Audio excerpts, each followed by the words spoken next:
Pet lover അല്ലാത്ത ഞാൻ ആദ്യമായിട്ടാണ് ഒരു മൃഗത്തിന് വേണ്ടിയിട്ട് എൻ്റെ കണ്ണിൽ നിന്ന് ഒരു കണ്ണീര് പൊഴിക്കുന്നത് കേട്ടോ.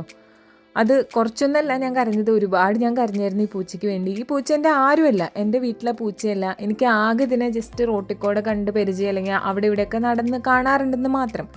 പക്ഷേ ഇതിന് കഴിഞ്ഞ ദിവസം വയ്യായിട്ട് നമ്മുടെ വീടിൻ്റെ അടുക്കളപ്പുറത്ത് ഇത് വന്ന് കിടന്നു. അപ്പോൾ ഇതിന് കുറച്ച് വെള്ളമൊക്കെ വെച്ച് കൊടുത്തപ്പോൾ ഇത് കുടിച്ച് ഉഷാറായിട്ട് പോയതായിരുന്നു. പിന്നെ കുറേ നേരം ഇതിനെ കണ്ടില്ല. പിന്നെ ഒരു വൈകുന്നേരം ആയപ്പോൾ വന്ന് കിടന്നത് തീരെ വയ്യാതെയായിട്ടാണ്. അപ്പോൾ തലയിൽ ഒരു മുറിവ് കണ്ടപ്പം ഞാൻ ഇങ്ങനെ മരുന്നെല്ലാം വാങ്ങിച്ച് പുരട്ടി കൊടുത്തിട്ടുണ്ടായിരുന്നു കേട്ടോ. പിന്നീട് ഇതിനെ നോക്കുമ്പം ഇത് തീരെ വയ്യാതെയായി പോകുന്നു.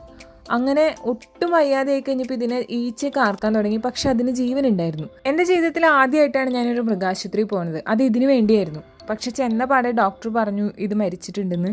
അങ്ങനെ തിരിച്ച് വീട്ടിൽ കൊണ്ടുവന്ന് ഞാനതിനെ കുഴിച്ചിട്ടു. ഒരിക്കൽ പോലും അതിനെ സ്നേഹിക്കാതിരുന്നിട്ട് പോലും അത് ചത്തുപോയപ്പോൾ എനിക്ക് ഭയങ്കര സങ്കടം തോന്നി. അപ്പോൾ പെറ്റ്സിനെ വളർത്തുന്നവരുടെ കാര്യം ഞാൻ ആലോചിക്കുമായിരുന്നു.